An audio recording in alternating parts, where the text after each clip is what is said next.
And they can do that by intervening.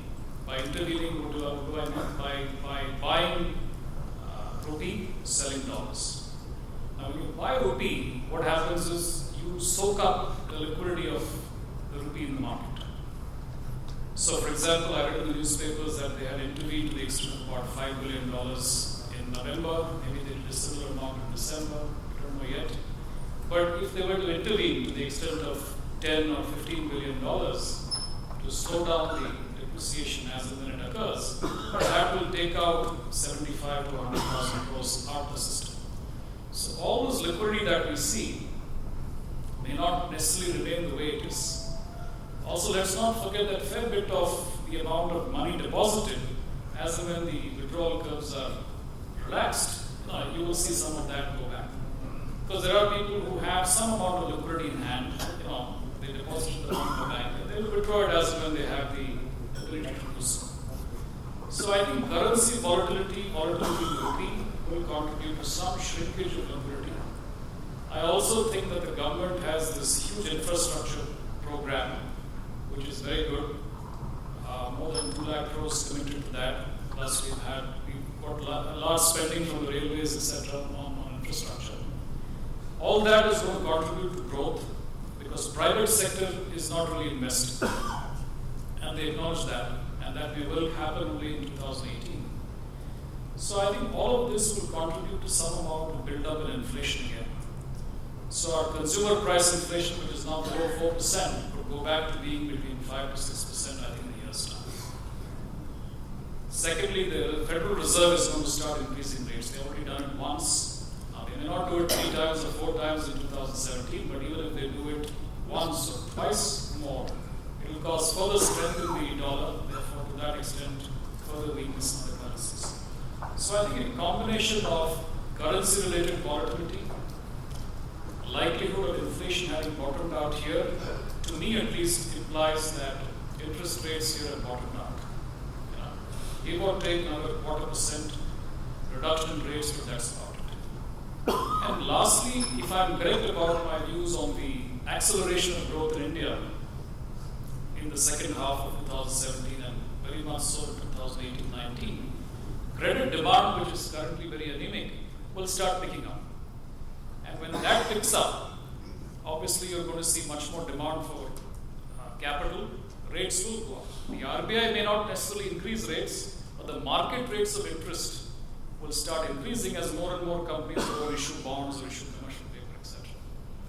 So I think for investors in debt instruments, what should one do? Well, one should just, I think if you want to trade in the longer maturity government bonds or bonds, etc., if the last 3 years gave you fantastic returns and you didn't have to do much, you have to be much more active. In other words, what we call tactical investing. You will get opportunities. They may last only for 3 months or 6 months. Your rates go down a bit, like they did from June to October of this 2016. But you have to be quick then to book your gains and then go back to the safety of a liquid fund or a short-term fund where the maturity profile is much shorter, but the risk element is also that much less.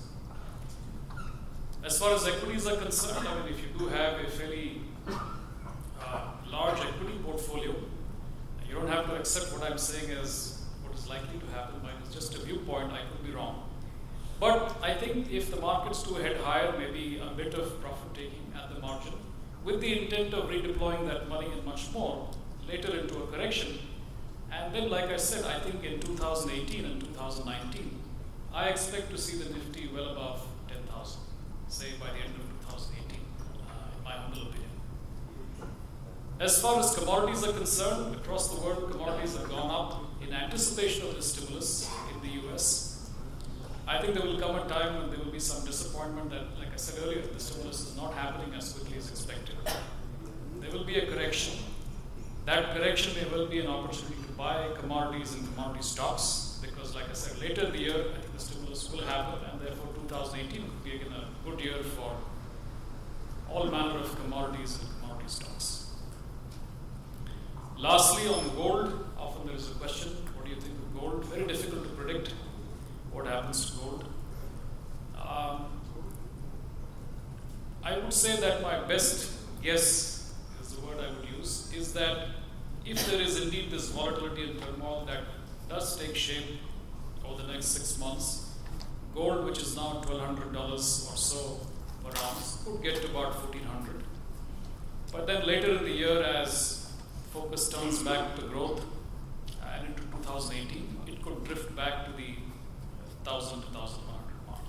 That's about the best perspective one can offer on gold at this point in time. And there are always people who say that there's massive inflation coming and gold should go up to much higher levels. Well, that might happen many years down the road. But for now, a limited short-term view of gold is somewhere between say $1,100 to $1,400 would be, to my mind at least, the trading range for gold for 2017. So I think I'll stop right there. The best way to take this forward is questions. I hope I've covered pretty much all the asset classes. Thank you again for your patient listening. Really appreciate the opportunity. Thank you to the organizers.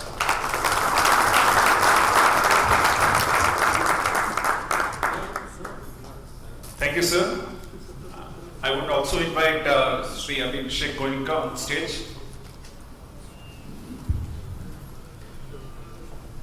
Can we have the hand mics in the audience, please?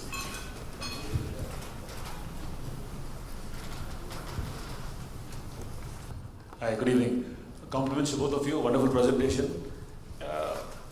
Query on section 45(5)(a), Abhishek. I think a practical difficulty which I would express, correct me if I'm wrong. 45(5)(a) talks of capital gains being accrued at the end when you get occupation certificate. I enter in JD now, I get OC after 5 years. It also says if I do sell any portion of my apartment in the course of the whole regime, I'm not eligible for regime. In that event, what happens? They go back, open my initial assessment, practical difficulty arises there. If I want to claim 54 benefit reinvestment, I have not made a claim, will I get the claim? So those practical difficulties not being addressed needs to be, they will create a lot of problems there. Those need to be addressed.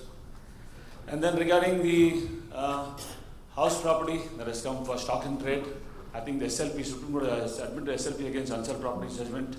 Once Supreme Court decides if it's in favor, then this provision may be struck down probably in due course of time.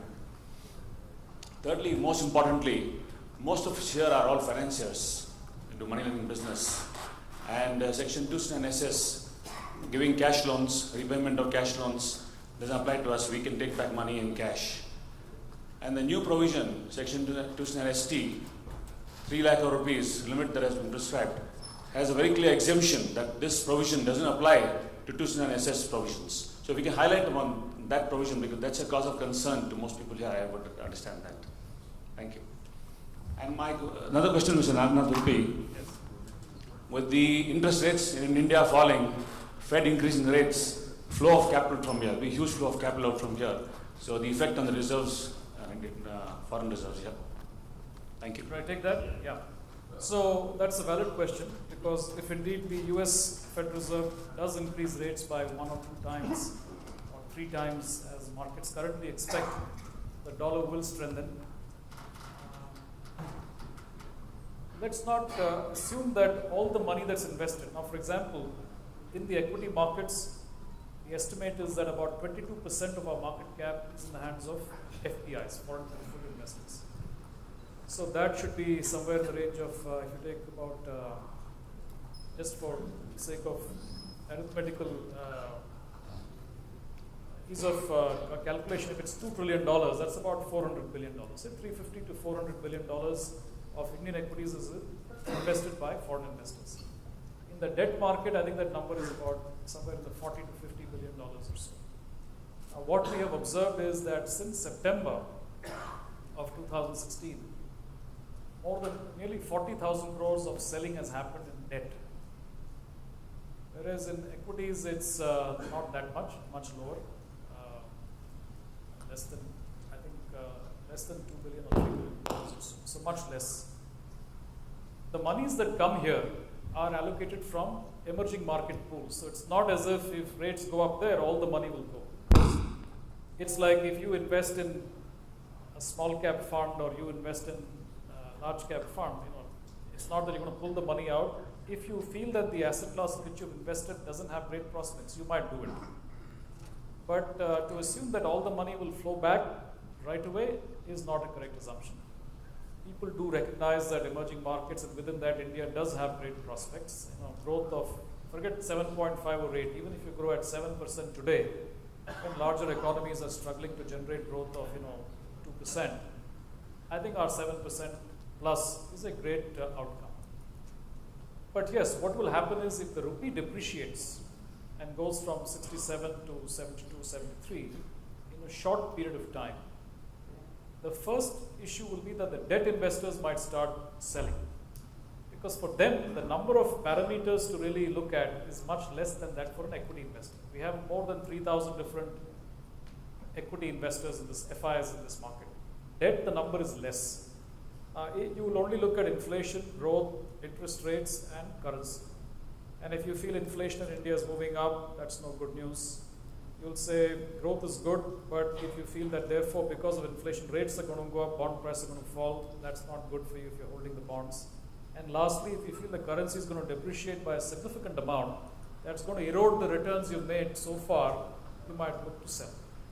So I think you could expect a fair bit of selling by foreign investors in debt if the rupee were to move past 70. I don't think you'll see much selling by investors in the equities market, because they may look at much better returns in the next 2 years based on their assessment of growth and say, this is okay, I can manage this volatility in the currency. So I think the short answer would be more selling by debt investors, not so much of an issue with the equity investors. I agree with you. I think both 45CA and 23, the amendments have been very hastily drafted, and they don't think through all possible scenarios. So we agree with aspects that you highlighted, JD's issue to the points I have made. Like I said, to my mind, these are all, hopefully there will be some rollbacks, and these will be among those, because what he has issued as relaxations are actually very, very important exceptions. And I think you highlighted lightly the play between 269 SS and 269 ST. So it will not apply to those transactions that are covered under SS. So it will be a No, if you can highlight on 269 ST, the new section that has come 3 lakhs provision, and 269 SS, that does 269 ST talks about 3 lakhs rupees per day and doesn't apply to certain transactions. And there's an exemption given that this provision will not apply to section 269 SS, wherein we as financiers will lend money and we can take back in cash. So this section doesn't apply to us. So if you can just address a little bit on that. Thanks. Anyone in the business of lending will still be covered by SS. To that extent, Why is not clear?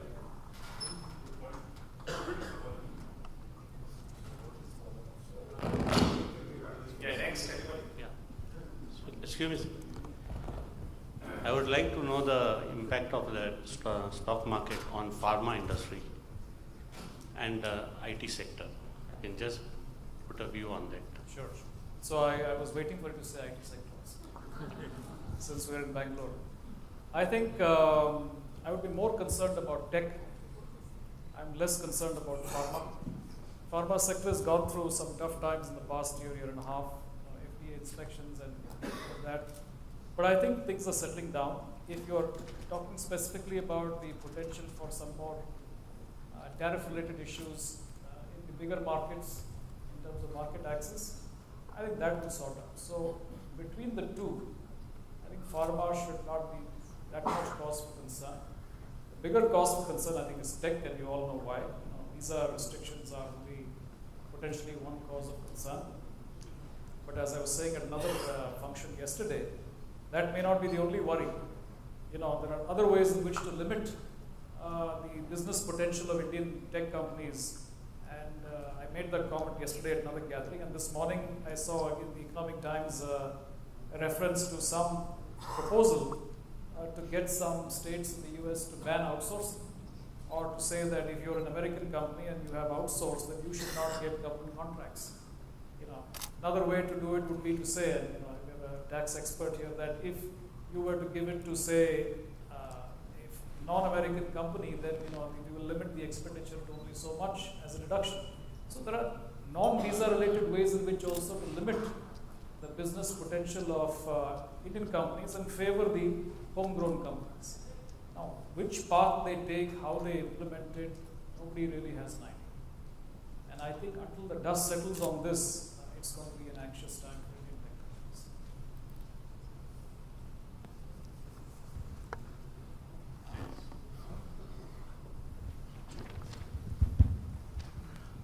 companies. My question is to Mr. Goenka. Sir, I don't know if it is a budget proposal or what, but a couple of days back I read in the papers that if we are paying a salary of more than 1.2 lakhs per annum, that is 10,000 per month, you cannot pay it by cash. It has to be through a digital mode. I mean, is it true? Is it in the budget proposal or what is it? Yes, it is in the budget proposal. So the cash limit, or the limit for cash payments before which a disallowance to kick in has been brought down to 10,000 rupees. So to that extent, any payment more than 10,000 rupees which is made in cash will no longer be allowed as a deduction. And that means even this 3 lakh slab would amount to salaries? So the 3 lakh is two different sections we're dealing with here. One is that when it comes to any expenditure, earlier you had a 20,000 limit in cash, that has been brought down to 10,000. Plus that has been widened even to cover capital assets. So earlier it was only on revenue expenses. Now even for any asset where you're getting depreciation, if you pay more than 10,000 rupees in cash, that is excluded from the actual cost of the asset on which you claim depreciation. So therefore, indirectly, that is how the press report is, saying that essentially anyone earning more than 1,20,000, which is 10 to 12, to now invite